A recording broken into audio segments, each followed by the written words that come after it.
एक राजा बड़ा धर्मात्मा, न्यायकारी और परमेश्वर का भक्त था। उसने ठाकुर जी के मंदिर का निर्माण करवाया और एक ब्राह्मण को उसका पुजारी नियुक्त कर दिया। वह ब्राह्मण बड़ा सदाचारी, धर्मात्मा और संतोषी था। वह राजा से कभी कोई याचना नहीं करता था। राजा भी उसके स्वभाव से बहुत प्रसन्न था। ब्राह्मण को राजा के मंदिर में पूजा करते हुए 20 वर्ष हो गए थे। उसने कभी भी राजा से किसी प्रकार का कोई प्रश्न नहीं किया था। राजा के यहाँ एक लड़का पैदा हुआ। राजा ने उसे पढ़ा लिखा कर विद्वान बनाया और बड़ा होने पर उसकी शादी एक सुंदर राजकन्या से करा दी।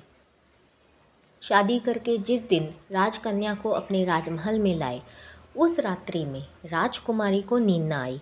वह इधर उधर घूमने लगी। जब अपने पति के पलंग के पास आई तो क्या देखती है कि हीरे जवाहरात जड़ित मूठे वाली एक तलवार पड़ी है। जब उस राजकन्या ने देखने के लिए वह तलवार म्यान से बाहर निकाली, तब तीक्ष्ण धार वाली और बिजली के समान प्रकाश वाली तलवार देखकर वह डर गई। वह डर के कारण उसके हाथ से तलवार गिर पड़ी और राजकुमार की गर्दन पर जा लगी। राजकुमार का सर कट गया और वह मर गया। राजकन्या पति के मरने का बहुत शोक करने लगी। उसने भगवान से प्रार्थना की कि हे प्रभु, मुझसे अचानक यह पाप कैसे हो गया। पति की मृत्यु मेरे हाथों हो गई, आप तो जानते ही हैं, परंतु सभा में मैं सत्य न कहूँगी, क्योंकि इससे मेरे माता पिता और सास ससुर को कलंक लगेगा तथा इस बात पर कोई विश्वास भी न करेगा। प्रातःकाल में जब पुजारी कुएं पर स्नान करने आया तो राजकन्या ने उसको देखकर विलाप करना शुरू कर दिया और इस प्रकार कहने लगी, मेरे पति को किसी ने मार दिया है। लोग इकट्ठे हो गए और राजा साहब ने आकर पूछा, किसने मारा है। तब राजकन्या ने कहा, मैं जानती तो नहीं कि कौन था, परंतु उसे ठाकुर जी के मंदिर में जाते हुए देखा था। राजा समेत सब लोग ठाकुर जी के मंदिर में आए तो ब्राह्मण को पूजा करते हुए देखा। उन्होंने उसको पकड़ लिया और पूछा, तूने राजकुमार को क्यों मारा। ब्राह्मण ने कहा, मैंने राजकुमार को नहीं मारा, मैंने तो उनका राजमहल भी नहीं देखा है। इसमें ईश्वर साक्षी है। बिना देखे किसी पर अपराध का दोष लगाना ठीक नहीं। ब्राह्मण की तो कोई बात ही नहीं सुनता था।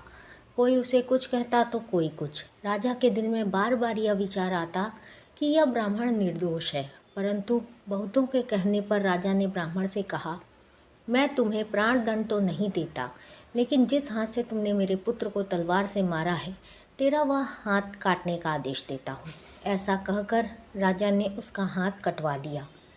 इस पर ब्राह्मण बड़ा दुखी हुआ और राजा को अधर्मी जान उस देश को छोड़कर चला गया। वहाँ वह खोज करने लगा कि कोई विद्वान ज्योतिषी मिले तो बिना किसी अपराध हाथ कटने का कारण उससे पूछ सकूं।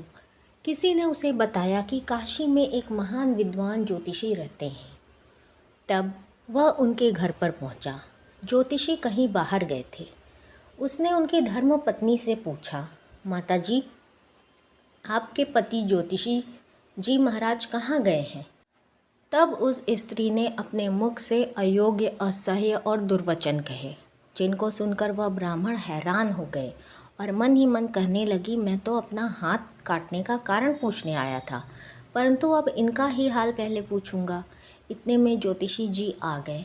घर में प्रवेश करते ही ब्राह्मणी ने अनेक दुर्वचन कहकर उनका तिरस्कार किया, परंतु ज्योतिषी जी चुप रहे और अपनी स्त्री को कुछ भी नहीं कहा। इसके बाद वे अपनी गद्दी पर आकर बैठ गए। ब्राह्मण को देखकर ज्योतिषी ने उनसे कहा, कहिए ब्राह्मण देवता, कैसे आना हुआ। आया तो था अपने बारे में पूछने के लिए, परंतु पहले आप अपना हाल बताइए कि आपकी पत्नी अपनी ज़ुबान से आपका इतना तिरस्कार क्यों करती है, जो किसी से भी नहीं सहा जाता, और आप सहन कर लेते हैं। इसका क्या कारण है। तब ज्योतिषी ने कहा, यह मेरी स्त्री नहीं, मेरा कर्म है। दुनिया में जिसको भी देखते हो, अर्थात भाई, पुत्र, शिष्य, गुरु, पिता, संबंधी, जो कोई भी है, सब अपना कर्म ही है। यह स्त्री नहीं, मेरा किया हुआ कर्म ही है, और यह भोगे बिना कटेगा नहीं। अपना किया हुआ जो कुछ भी कर्म शुभ अशुभ है, वह अवश्य ही भोगना पड़ता है। बिना भोगे तो सैकड़ों करोड़ों कल्पों से गुजरने पर भी कर्म नहीं टल सकता। इसलिए मैं अपने कर्म खुशी से भोग रहा हूँ और अपनी स्त्री की ताड़ना भी नहीं करता, ताकि आगे इस कर्म का फल न भोगना पड़े। महाराज, आपने क्या कर्म किया था? तब ज्योतिषी जी ने कहा, सुनिए, पूर्व जन्म में मैं कौवा था और मेरी स्त्री गधी थी। इसकी पीठ पर फोड़ा था। फोड़े की पीड़ा से यह बहुत दुखी थी और कमज़ोर भी हो गई थी। मेरा स्वभाव बड़ा ही दुष्ट था, इसलिए मैं इसके फोड़े में चोंच मारकर इसे और ज़्यादा दुखी करता था। जब दर्द के कारण यह कूदती थी तो इसकी फजीहत देखकर मैं बहुत खुश होता था। मेरे डर के कारण यह सहसा बाहर नहीं निकलती थी, किंतु मैं इसे ही ढूंढता फिरता था। यह जहाँ मिले वहीं इसे दुखी करता था। आखिर मेरे द्वारा बहुत सताए जाने पर त्रस्त होकर यह गांव से 10-12 मील दूर जंगल में चली गई। वहाँ गंगा जी के किनारे सघन वन में हरा हरा घास खाकर और मेरी चोटों से बचकर सुखपूर्वक रहने लगी। लेकिन मैं इसके बिना नहीं रह सकता था। इसको ढूंढते ढूंढते मैं उसी वन में जा पहुंचा और वहाँ इसे देखते ही मैं इसकी पीठ पर ज़ोर ज़ोर से चोंच मारने लगा। तब मेरी चोंच इसकी हड्डी में चुभ गई। इस पर इसने अनेक प्रयास किए, फिर भी चोंच न छूटी। मैंने भी चोंच निकालने का बड़ा प्रयत्न किया, मगर न निकली। पानी के भय से ही यह दुष्ट मुझे छोड़ेगा, ऐसा सोचकर यह गंगा जी में प्रवेश कर गई, परंतु वहाँ भी मैंने अपनी चोंच निकाल ली नहीं। आखिर में यह बड़े प्रवाह में प्रवेश कर गई। गंगा का प्रवाह तेज होने के कारण हम दोनों गंगा जी में बह गए और बीच में ही मर गए। तब गंगा जी के प्रभाव से यह तो ब्राह्मणी बनी और मैं बड़ा भारी ज्योतिष बना। अब वही मेरी स्त्री हुई, जो मेरे मरण पर्यंत अपने मुख से गाली निकालकर मुझे दुख देगी और मैं भी अपने पूर्व कर्मों का फल समझकर सहन करता रहूँगा। इसका दोष नहीं मानूंगा, क्योंकि यह किए हुए कर्मों का ही फल है। इसलिए मैं शांत रहता हूँ। अब आप अपना प्रश्न पूछिए। ब्राह्मण ने अपना सब समाचार सुनाया और पूछा, अधर्मी पापी राजा ने मुझ निरपराध का हाथ क्यों कटवाया? ज्योतिषी ने कहा, राजा ने आपका हाथ नहीं कटवाया, आपके कर्म ने ही आपका हाथ कटवाया है। किस प्रकार?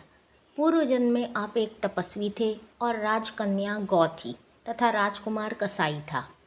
वह कसाई जब गौ को मारने लगा तब गौ बेचारी जान बचाकर आपके सामने से जंगल में भाग गई।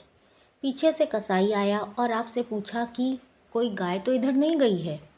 आपने प्रण रखा था कि झूठ नहीं बोलूँगा, अतः जिस तरफ गौ गई थी उस तरफ आपने इशारा कर दिया।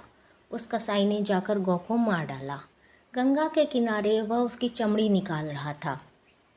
इतने में ही उस जंगल से शेर आया और गौ और कसाई दोनों को खाकर गंगा जी के किनारे ही उनकी हड्डियां उसमें बह गईं।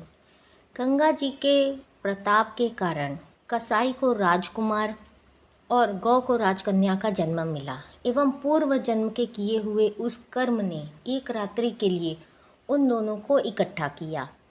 क्योंकि कसाई ने गौ को हंसिए से मारा था, इसी कारण राजकन्या के हाथों अनायास ही तलवार गिरने से राजकुमार का सर कट गया और वह मर गया। इस तरह अपना फल देकर कर्म निवृत्त हो गया। तुमने जो हाथ का इशारा रूपी कर्म किया था, उस पाप कर्म ने तुम्हारा हाथ कटवा दिया है। इसमें तुम्हारा ही दोष है, किसी अन्य का नहीं। ऐसा निश्चय कर सुखपूर्वक रहो। कर्म का फल भोग टलता नहीं।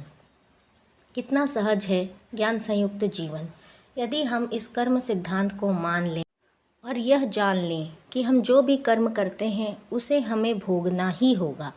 इसलिए मनुष्य को हमेशा अच्छे कर्म ही करने चाहिए। आपको कहानी पसंद आई तो कमेंट में राधे राधे लिखें। वीडियो अच्छी लगी तो चैनल को लाइक और सब्सक्राइब करें। मिलते हैं अगली कहानी में। जय श्री कृष्ण।